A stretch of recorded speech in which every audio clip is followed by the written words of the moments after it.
Olá, tudo bem? Como vai você? Espero que você esteja bem, sempre bem. Aproveitando esse período aí, estudando bastante, né? Aprofundando teus conhecimentos e tratando de se preparar, que no futuro não tenha nem dúvida. Vem a sua prova aí, vai avaliar e que se você aproveitou esse período para estudar bastante, você vai se dar melhor lá, correto? Sou Rivaldo Machado, eu sou seu professor de Geografia aqui do SAI Digital. Hoje nós temos uma aula aí, que é uma conversa muito importante, que nós vamos tratar um pouquinho a respeito de Geografia do Brasil, que também é outro arrozinho de festa de vestibular de Enem, assim vai. Mas nós vamos tratar de algumas características da chamada população brasileira. O que é essa população e como é que essa população aí, ela vai tratar de ter algumas características. Vamos lá comigo então ver esse negócio? Então, olha lá, dá um look no nosso gráfico aí. O que é que nós temos aqui no nosso gráfico? Nosso gráfico ele apresenta os grupos étnicos do Brasil em porcentagem, né? Então esses grupos étnicos eles são levantados a partir do quê? A partir dessa coisa do censo, aquela pesquisa que se vai fazer lá de cada 10 anos no Brasil e assim por diante, né? É claro que não é necessariamente 10 anos, porque você tem outras ferramentas dentro da estatística aí, que elas muitas vezes vão tratar de atualizar esses dados, né? Então, segundo os brasileiros, como é que ele se percebe em referência àqueles grupos étnicos ao qual eles pertencem aí?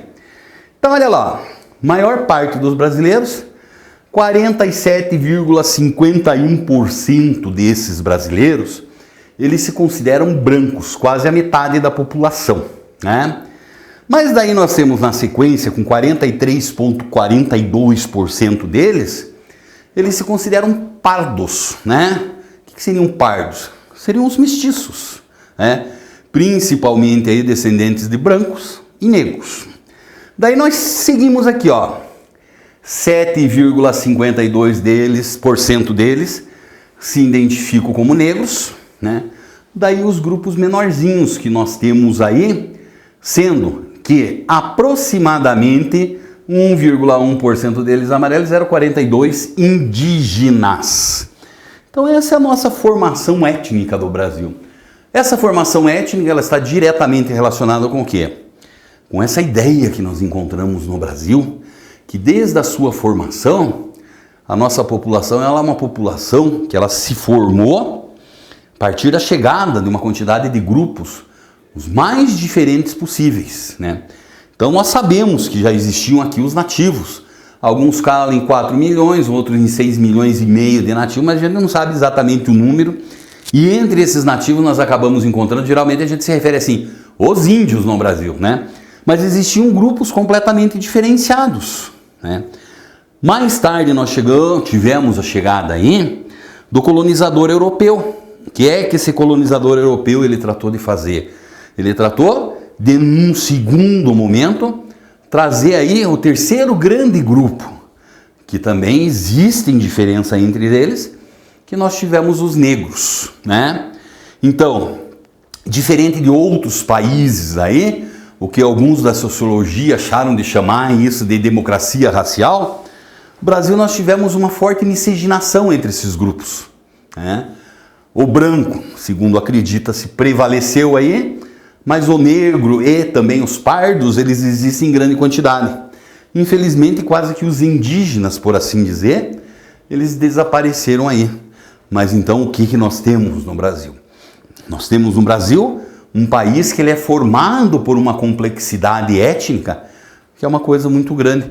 Vai fazer uma pesquisa dessa, por exemplo, na Holanda, para você ver onde você chega, né? Você vai ter assim 99,99% dos holandeses são holandeses, tá? Ou são brancos, melhor dizendo.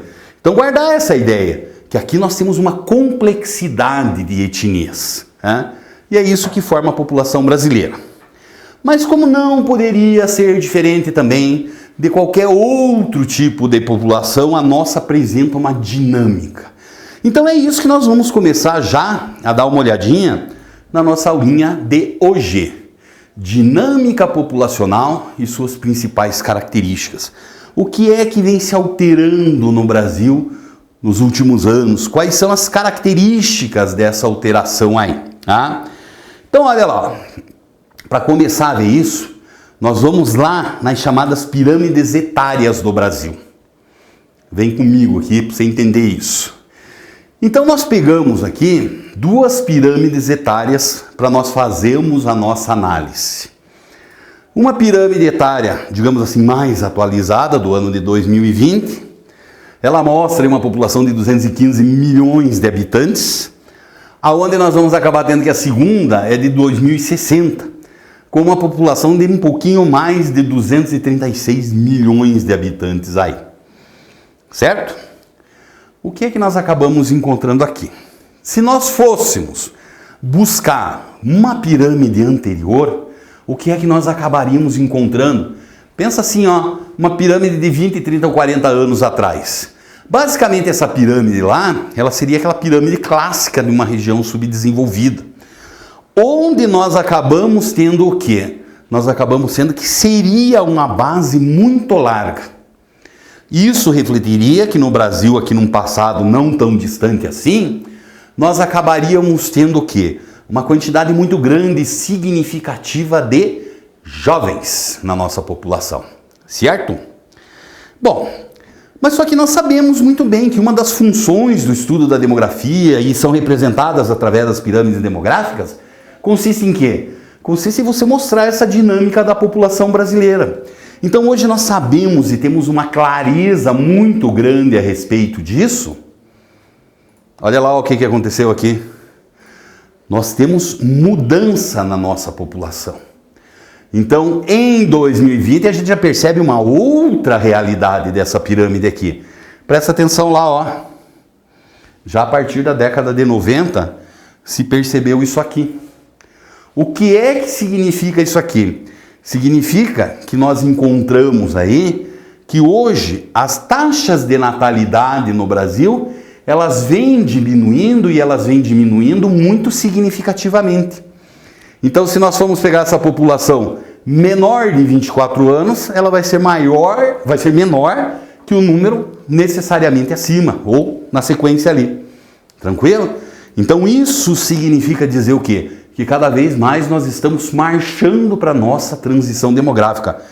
Por favor, me bota isso na sua cabeça. Não esquece isso. Como é que é esse lance de transição demográfica no Brasil? Já rolou? Não rolou. Nossa transição demográfica, ela está em amadurecimento. Ela está acontecendo, mas ela não se realizou ainda. Por favor, fica esperto. Presta atenção nesse negócio aí, certo? Quando a gente analisa essas características da população brasileira nos dias de hoje, isso aqui é uma marca muito forte, ó. A barriguinha, o corpo da nossa pirâmide. Ele é um corpo que ele acaba apresentando o quê? Ele acaba apresentando justamente que ele está aí se mostrando da seguinte forma. Uma quantidade muito grande de adultos, ó. Isso é uma coisa positiva. Por que acaba sendo uma coisa positiva? Porque nós acabamos encontrando que isso se deve principalmente ao fato que nós temos uma quantidade grande de adultos. Uma quantidade grande de adultos numa sociedade, ó, legal. Você tem muita gente para trabalhar, para produzir. Só que infelizmente nós estamos vivendo um momento que nós temos muito trabalhadores e o nosso país passa por uma crise econômica, onde o desemprego impera. O que adianta? A maior parte dos países do mundo aproveitaram o quê? Aproveitaram justamente esse estágio de crescimento, de maior quantidade de adultos, para enriquecer, se desenvolver. A gente não está aproveitando. Isso aqui é chamada de janela demográfica. E ó, segunda pirâmide, uma perspectiva do que será lá em 2060, mais ou menos. Né?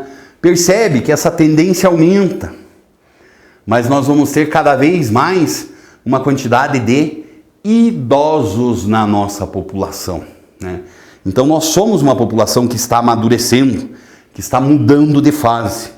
E isso pode ser facilmente percebido aonde?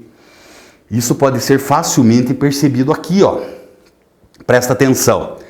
Quando nós vamos analisar essa transição demográfica brasileira, existem 3 fases. Você sabe que até chegar a uma maturidade demográfica, teria uma quarta fase ainda. nós não atingimos essa quarta fase. Então nós estamos aqui, ó. Vem comigo. Primeira fase. Ela vem lá de 1872. Mas por que é só lá de 1872? Pode dizer lá de 1500, mas é que os dados que a gente tem, eles só começaram a ser levantados nesse período, né? Criação do IBGE aí, que não era bem esse nome. Então naquela época, que era normal, uma alta taxa de natalidade, uma alta taxa de mortalidade. Logo, se nasce muito, morre muito, o nosso crescimento vegetativo ele era baixo. Tranquilo? Beleza, foi até 1870. Já a partir de 1840 nós temos a urbanização no Brasil. Vão começar a acontecer mudanças significativas.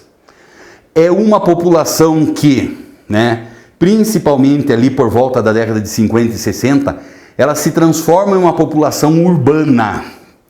Quando o Brasil se urbaniza, ou seja, mais de 50% dos brasileiros passam a viver em cidades, nós também temos uma mudança significativa no comportamento do seu crescimento. Inauguramos nossa segunda fase, né? 1940 e 1970. As natalidades continuam elevadas.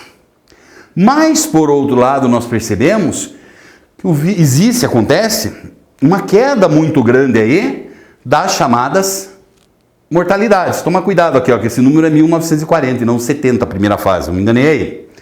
O que nós temos aqui, ó? Nós acabamos encontrando que nesse período entre 40 e 70 você tem uma queda muito significativa da mortalidade e ó, a população brasileira, bum, ela vai explodir.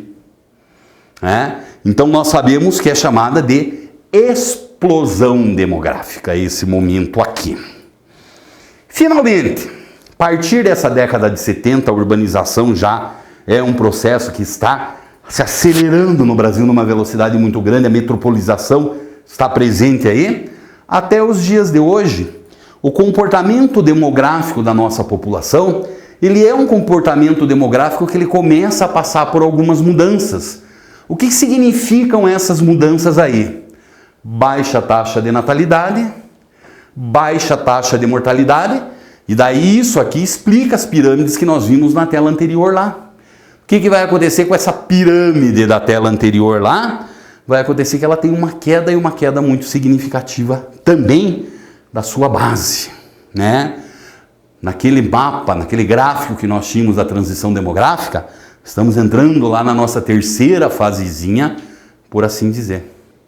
O que é que nós encontramos aí? Você tem que tomar cuidado com esse trem aí, principalmente nas tuas provas e coisa parecida. Por que é que você tem que tomar cuidado com esse trem nas tuas provas e coisas parecidas? Porque a sociedade brasileira ela vem passando por mudanças. E nós sabemos muito bem que essas mudanças, elas aparecem lá na tua prova e no teu concurso. Então você lembrar que recentemente no Brasil nós tivemos, por exemplo, uma coisa chamada de reforma da Previdência. O que é essa reforma da Previdência? Nós tínhamos uma lei previdenciária no Brasil lá do século passado, meados do século passado, nossa CLT, que tratava de dizer assim, ó, as pessoas devem trabalhar um certo número de anos, contribuir com a previdência durante um certo período. Dependendo do valor dessa contribuição, depois de um certo número de anos você se aposenta e começa a receber isso de volta. Olha que beleza, né? Parece que funciona bonitinho. Mas chegou num determinado momento que isso não foi tão legalzinho assim também. Por que é que isso acabou não indo tão legalzinho assim? Por quê? Primeiro, começaram a diminuir as natalidades. E principalmente as pessoas passaram a ter uma maior expectativa de vida. Quando essas pessoas passaram a ter essa maior expectativa de vida, o que acaba acontecendo? Muitos aposentados. Como é que funciona essa tal dessa lógica da previdência social? Os adultos trabalham, contribuem com essa previdência que vai pagar a aposentadoria do idoso, certo? E daí nós acabamos sendo o quê? Se cada vez você tem um número menor de adultos, né, porque reflete a diminuição das natalidades, e um número maior de idosos, a conta não fecha, a conta não bate. Então daí você tem que reformar todo esse sistema, é isso que nós fizemos. Tratamos de fazer o quê? Aumentar o número de anos de contribuição, você tem que trabalhar mais para bancar a aposentadoria lá, entendeu? Então você tome cuidado com essas questões que podem aparecer na tua prova aí. Valeu? Tudo bem?